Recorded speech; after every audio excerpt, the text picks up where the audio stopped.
الحمدللہ وحدہ والصلاۃ والسلام علی رسول اللہ اما بعد۔ محترم ناظرین کرام، میری یہی کوشش ہوتی ہے کہ آپ کے سامنے قرآن و حدیث میں جو وظائف موجود ہیں وہ آپ کے سامنے رکھے جائیں، اور جنات کی حقیقت جو قرآن میں موجود ہے، جو احادیث میں موجود ہے، وہی آپ کے سامنے رکھی جائے۔ من گڑت قصے کہانیاں، من گڑت روایات بیان نہ کی جائیں، اس کا کوئی فائدہ نہیں ہے۔ آپ کے سامنے میں ایک ایسی دعا لے کر کے حاضر ہوا ہوں، دعا اس قدر فائدہ مند ہے۔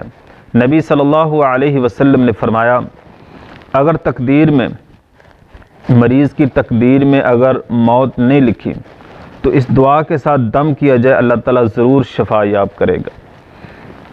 اور نبی صلی اللہ علیہ وسلم نے فرمایا، اگر کسی جسم کے کسی حصے پر شدید درد ہے تو اپنا دایاں ہاتھ رکھ کے 7 مرتبہ یہ دعا پڑھیں، اللہ تعالیٰ ضرور عفا عطا فرمائے گا۔ وہ دعا یہ ہے کہ کوئی آدمی عیادت کے لیے کسی مریض کے پاس جاتا ہے، وہ بستر پر لیٹا ہوا ہے، 7 مرتبہ پڑھ کے اس کی عیادت کی جائے، اس کو دم کیا جائے، اللہ تعالیٰ ضرور عفا عطا فرمائے گا، ضرور شفا عطا فرمائے گا۔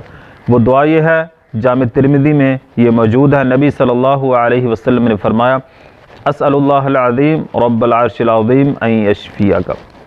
اگر جسم کے کسی حصے پر شدید درد ہو رہا ہے، دایاں ہاتھ رکھ کے 7 مرتبہ یہ دعا پڑھیں، اسأل اللہ العظیم رب العرش العظیم ان یشفیک، تو اللہ تعالیٰ ضرور درد میں عفا عطا فرمائے گا۔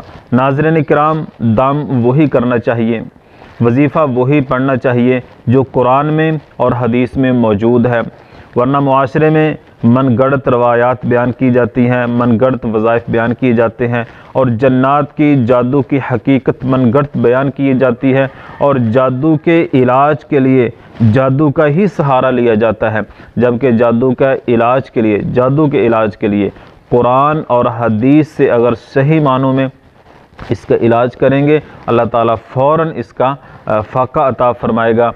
اور کیونکہ جنات اور جادو کے متعلق معاشرے میں بہت زیادہ غلط افواہیں پھیلائی جا رہی ہیں، اور سوشل میڈیا کے ذریعے آئے دن کوئی نہ کوئی نیا وظیفہ لانچ ہوتا ہے، کوئی نہ کوئی نیا طریقہ ایجاد ہوتا ہے جو لوگوں کا ایمان تباہ و برباد ہو جاتا ہے۔